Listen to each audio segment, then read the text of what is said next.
Hi, my name is Pam Sweetser, and I'm the Executive Director of this wonderful organization. We have 10 heritage camps for adoptive families that you're about to hear all about from our families, our community, and our counselors. So welcome.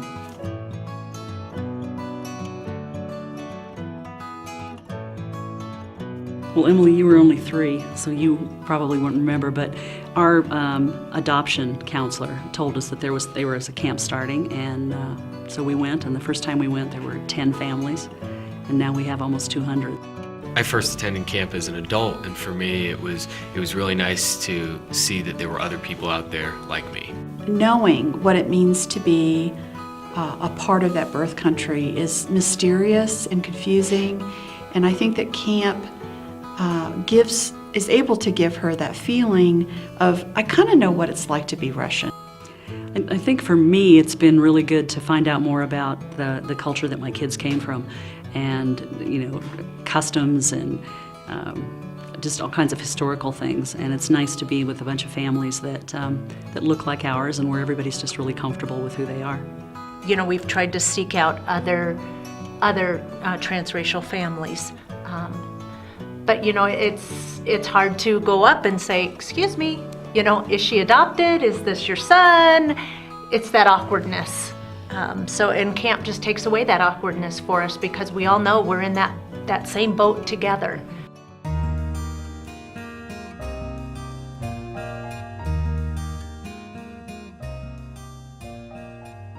The camps are unique. There are other heritage camps in America. But none that really takes the volunteer approach. For the Asian community, we don't get a lot of opportunity for somebody to come up to us and say, hey, teach us about your Asian culture. We don't. We don't, not even the schools ask us that.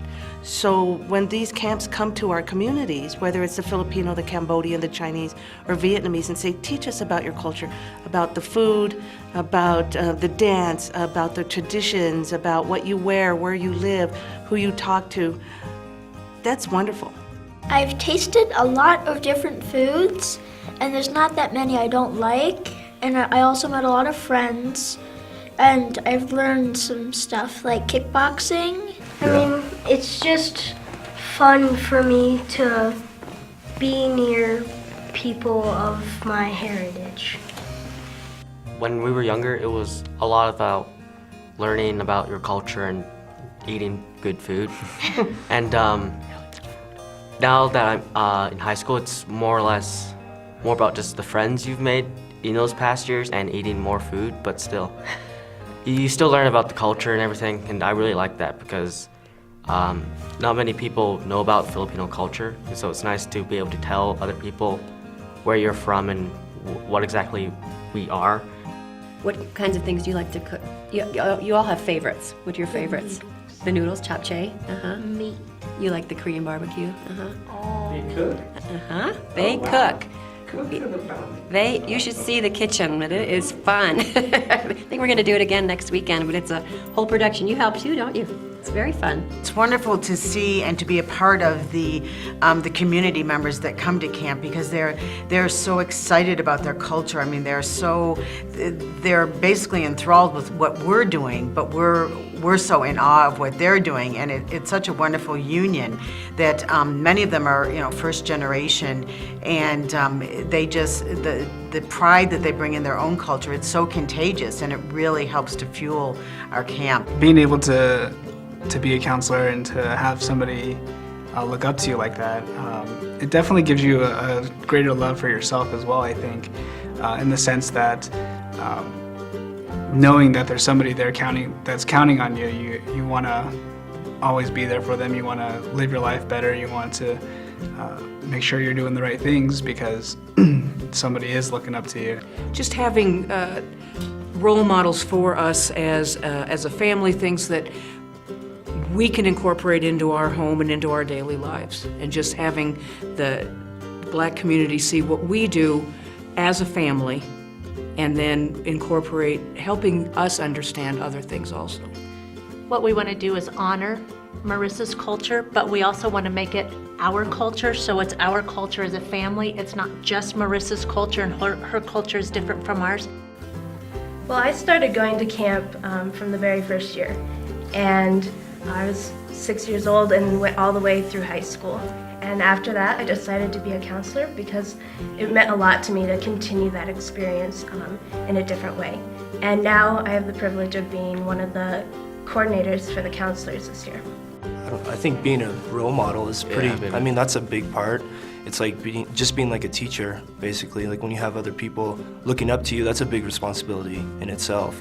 So you take more pride maybe in what you're doing so it can reflect on the younger kids. Like from this camp teaches you that it doesn't matter really if you're different, you're just you, and different can be good.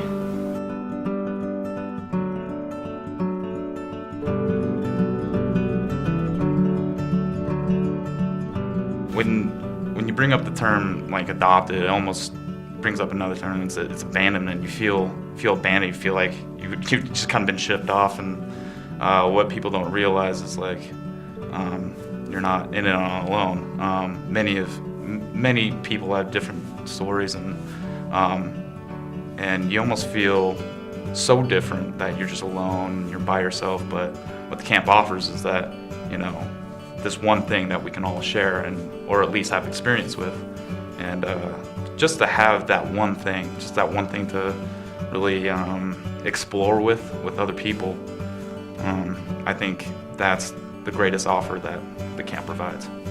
It's gone beyond even meeting people that are in the same family situation, not just families who've adopted children from China, but families who've adopted children from around the world.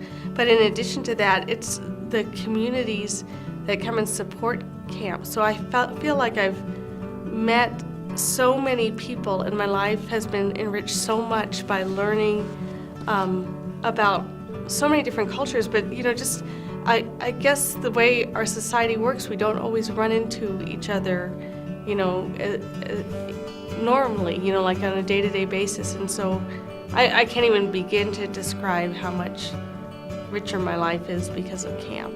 I think it's had a huge impact in a couple of ways. You build a lot of friendships there. It's a good way to build your identity and kind of figure it out and talk to people who look like you. I think that's a big deal when you're younger, and as you get older, you can talk more in depth about kind of where you're from and who you are.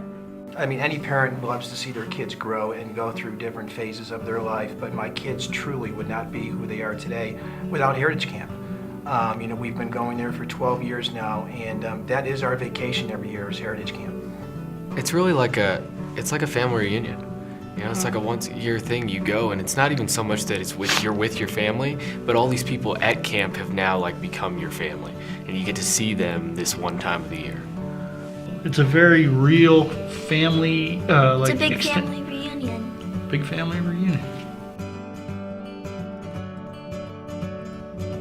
For more information on volunteering, attending, and donating, please visit our website below.